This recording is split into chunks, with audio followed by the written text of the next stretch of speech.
You're crazy until you're successful, then you're a genius. If you knew what I knew, you could get 10 million subscribers within 6 months. Your first video is not going to get views.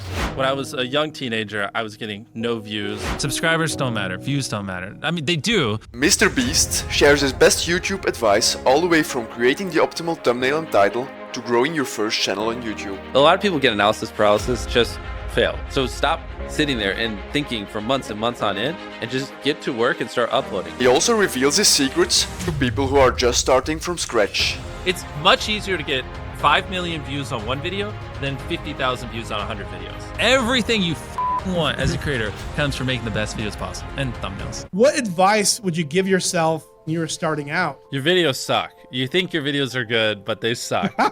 They just do. And the sooner you learn how to make great videos that people actually want to watch, the sooner you'll get views. I think is the biggest takeaway. Because like when I was 14, I thought my videos were the best in the world. They weren't. They're terrible. Many people are making way better videos than me, but I didn't think that. And I think, to be successful, you kind of have to have a little bit of that ego where you're like, my content's great. You got to believe in it.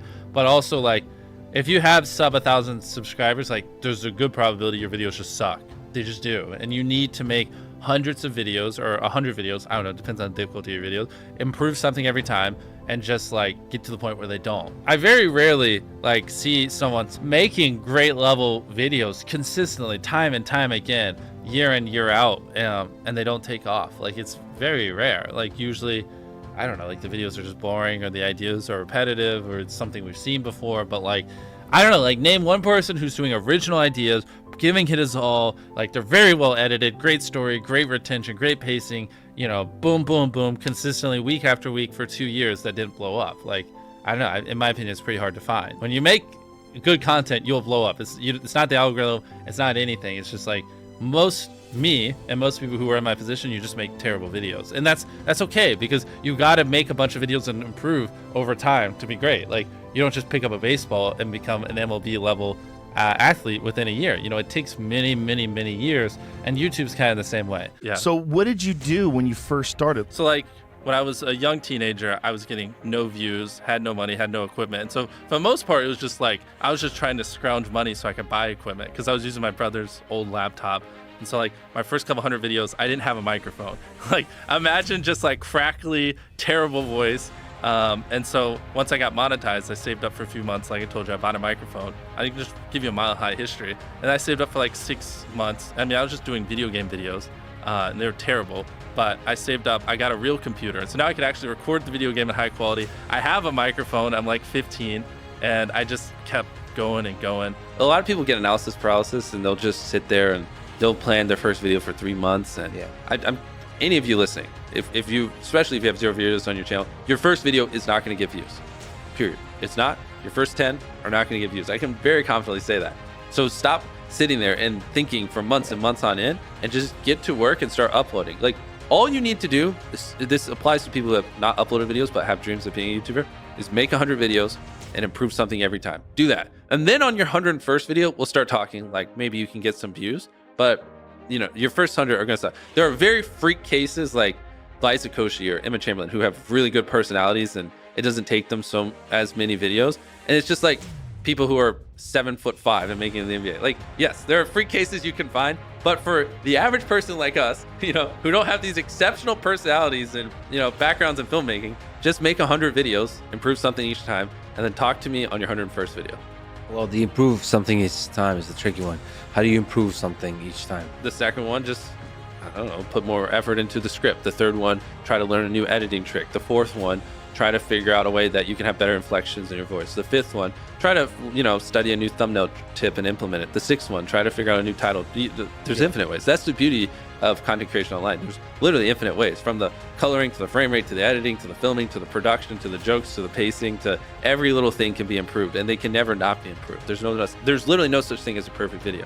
What YouTube wants is they want people to click on a video and they want to watch it. Like at its core, that's what it is. Now you can like draw little lines and go as deep as you want into how to get people to click and how to get people to watch. I mean, essentially by studying the algorithm, you'll learn that you're more studying human psychology, right? What do humans want to watch? What do they find enjoying? Not because like anytime you say the word algorithm, just replace it with audience, and it works perfectly. Like the algorithm didn't like that video. No, the audience didn't like that video. You know, because literally that's it. If people are clicking and watching, then it gets promoted more, and that's all. That's literally all the algorithm does is reflect what the people want to a T.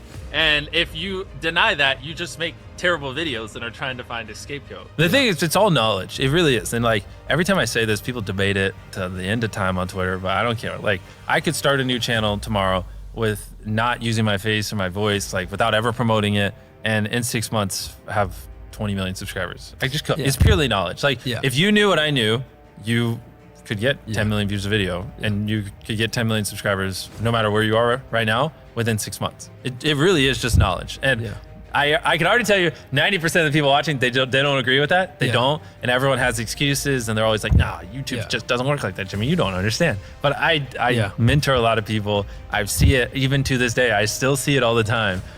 It is possible. It is simply knowledge. And the second you accept that it is knowledge and you start your, for me, 10,000 day journey of learning, for you, whatever it is, if you want to be less hardcore, and like actually figuring out, you know, what makes a good video, what does my audience want, how can I elevate, and then you take that knowledge and you just assume that I will never understand what the perfect video is, and every single day I just need to be devoted to learning as much as possible and improving as much as possible, and I got to improve every video as much as I can. Then there you go. The thing people undervalue the most is literally the first 10 seconds of the video. Like, I think I can quote it. I tied up an FBI agent and I have $100,000 in this bag. Here's a knife, good luck, and I just run away. Like, it gives you everything you need, no wasted words, short and concise, and then tension. There's no such thing as a perfect video. Like, someone should always call you and it on your video, because it could be better. Like that's, because imagine if someone does that every video and you upload hundreds, if not 1,000 videos over the next 10 years, and every single time someone's critiquing you and you're applying what they're critiquing. Like imagine the compound effect over that time span. It's invaluable. But if you upload 100 videos and very few people are shitting on them, then like you just lost so much compound effect. We really should drill this home, because like if you look at any of your retention charts on any videos, you're losing like 30% of your viewers in the first 30 seconds. And then hopefully if your videos don't suck, they level off. But like, imagine if you only lost 15% of those viewers, or 10%, you know, like the number one thing is like retaining as many people as possible at the start. Because like envision a chart where you lose 35% of your viewers in the first 30 seconds, and then envision one where you only lose 20%. That's 15% more people that are watching,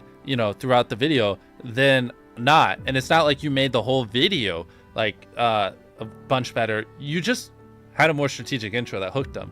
I'm struggling to put this into words and like to really impose how important that is, but like that 15% difference in viewership really does make the difference between hypothetically like 2 million views on a video and like 10 in my head. What's interesting is the longer people watch something, the more likely they are to keep watching. So you don't have to try as hard in the hypothetically back half of a video as you do in the front. Like even right now, we're so deep into this where a lot of people listening are probably just going to keep listening relatively close to the end, unless we just have a really boring part of this conversation, because they're just in it. They're immersed. And so a big, like, to really boil it down to a simple level, you just want to get people where they're immersed in the content and then just kind of hold them there. If you knew everything you know now, but no money. Step one would, I just brainstorm like, okay, I don't have money. What are some viral things? Like, I mean, the first thing that comes to my mind is something as simple as when I counted to 100,000, which is what I did do when I was poor. And like that worked. First off, come up with ideas you think would do well, and then ask yourself later if they're doable. Yeah. Because there's different ways you can accomplish something. Don't be cynical about the doability of stuff. Yeah, because there really are so many different ways you can accomplish a goal. People think it's like, oh, well, it's all like CTR and stuff like that. But a big thing that everyone underestimates is it's, what was your experience with your last video? If people loved the last video of yours that they watched, they're more likely to watch your next one. And that's something that people take for granted, because like we'll get trending and I'll notice a comment from someone, like we'll just pull a name like Edward Jobs, right? And Edward Jobs will comment, oh my gosh, I've never seen MrBeast before. This was really cool. And then you can search their username like 3 hours later and they'll go, oh my gosh, I just watched 8 videos. Like, where has this been all my life? I just watched them give away $100,000, play $1 million game of hide and seek, build the world's largest Lego tower, do this, this, and this. And it's because, see, that's the effect you want. Most people when they watch, for the YouTubers watching this, when people watch your video, they go, okay, that was good, but like that's enough of you for the day. Like it was all right, right? Whereas what you want is them to go, holy crap, that was crazy. Oh my God, what's that? Holy crap, that was crazy. Oh my God. And they watch 10 videos, not one, and then need like a week break because it was so that they have to recharge. You know what I mean? That's what you're going for. That data can't describe. And like, I've never heard anyone talk about that, but that is it. That's how you get these high view counts, because people watch 10 videos, not one. What do you think gets us to 1 million subscribers? Well, subscribers is an arbitrary number. Okay, so that doesn't matter. Million views a video. No, you should ask me what helps us make the best videos possible. That's Okay, the only there question you you go. should ask me. Subscribers don't matter. Views don't matter. I mean, they do, Yeah. but all that comes. Everything you want as a creator comes from making the best videos possible, and thumbnails. But it's easier to make thumbnails. The video part's the hard part, and that's the thing that you're known for. No one's known for no one's like the biggest YouTuber in the world because they have the best thumbnails, right? Yeah. It's also because they have great, phenomenal content. You know what I mean? Like that's the hard part that very few people do well, and that's what people remember. There are tons of viral ideas that people can do that don't require money. It does not require money to go viral. Like at one point, one of my most viewed videos was like spending 24 hours in a desert. We just grabbed a tent and some stuff and we went in the desert. And it got like 60, 70 million views. I have so many videos where we spent hardly any money, like the no food one, or I'd have to pull up the channel and go through it, that have gotten tens of millions of views, and they would have gotten 10+ million views even on a small channel. So people who say, oh, well, I could be MrBeast if I had money. Well, A, I didn't start off with money. I was poor, I had no money, and it took me like 7 years just to buy a camera, saving up from YouTube. And B, some of our most viewed videos, literally, like anyone could do. Like, maybe spend a little bit less on a tent, but still, it's not that expensive. Yeah. Essentially, your title and thumbnail set expectations. And at the very beginning of the video, to minimize drop-off, you want to assure them that those expectations are being met. If you click on a video where, of his, where it's like, Tether is a scam, and then at the very beginning he starts talking about literally anything else, then you are like, oh, this is bull. This isn't what I clicked on. But if at the very start of the video you go, Tether is a scam, and I'm gonna teach you why, then it's like, okay, you match the expectations. So at the very beginning, match the expectations, and then you want to exceed them. So you want to assure people that what they clicked on is what they're getting, and then blow their mind and be like, but you're also getting even more. That's how you lower drop off, which a lot of people, sometimes it takes them like 20 seconds to really meet the expectations. And so you lose, like, that's where you're going to lose everyone. Everyone's videos start like this, and then it levels off. So you want to reduce the amount of people that click off on the audience retention graph. I hope you're popping up graphs while I'm saying this, so it's easier for people to visualize. But so then once you get it to level off, it's just how do you keep it level until the end of the video. And that's where you want to basically want to remove every dull moment. You probably want to find the 10 most critical people you know, make them watch the video and just roast it. I enjoy having people watch the videos and watching them. There's some things you can do where like you basically pay people to watch the videos on frame and then just have them record it. And I love just seeing like when they pick up their phones and when they get bored and like, certain things, like if I just talk to a camera for 10 seconds without a cut, like a lot of people will just like get bored or they'll lose interest. So like having a B cam and a C cam, and you can just talk for 10 seconds, but 3 seconds in cutting to a B cam and then a C cam, like now it's more interesting, even though it's essentially the same thing and not that crazy. But you want to have good pacing. Typically having a payoff at the end keeps them, right? Last sleep circle wins 10 grand. If there is a low moment halfway through, you're going to watch to the end because you want to see who wins the 10 grand. So having a good payoff at the end.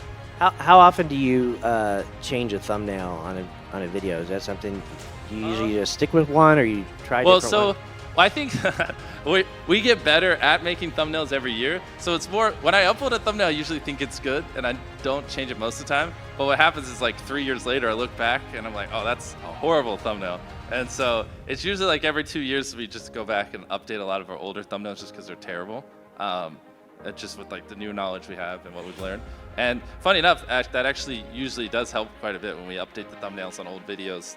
They usually do see a little bit of an uptick because they're just, if we take an old thumbnail where it's like seeing if whatever, like 100,000 magnets can stop a car, and it just looks terrible. And then with the new stuff, I know we zoom in a little bit so it's a little more visible and make things look better.